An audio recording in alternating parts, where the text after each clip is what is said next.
Okay, now it's all laminated, and of course it's only been run through one time. It'll get run through at least 2 more times before I'll be completely done with it. But I'll tell you why in a minute.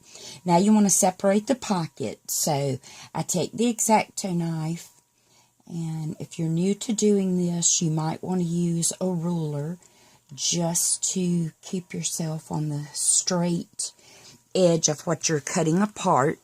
See, that one's cut. And if you'll notice, there's, I don't know if it shows up in filming it, but there's the tiniest little bubble where the 2 layers, you know, are different, that you can kind of use as a guide. And so that's what I do.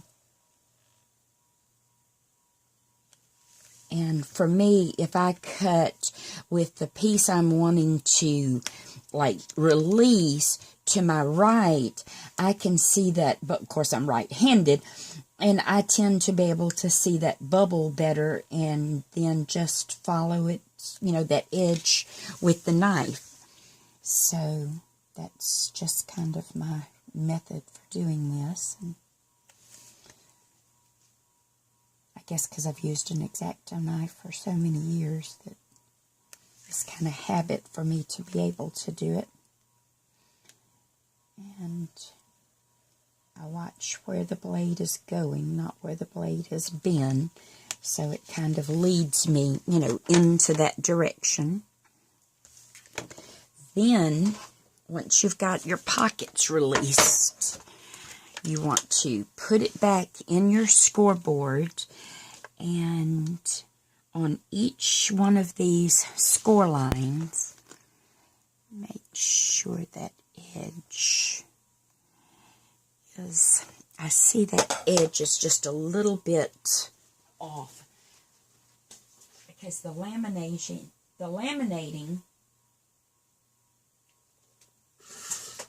plastic, if it's uneven, it won't let you line it up exactly straight. There we go.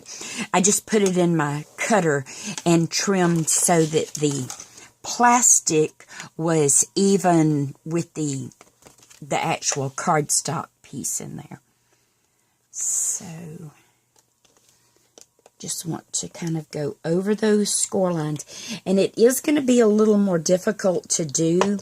You have to stay like right steady within that particular channel of the score line so it doesn't mess you up.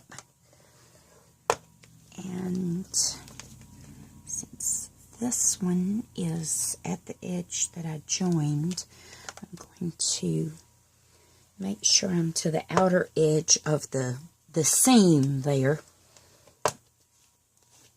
So I had to move that one over just a smidgen so that it put it in the right spot. And then do this one. Okay, now I'm going to run it back through the laminator so that where I separated the pockets from the base, this little edge here will then seal down.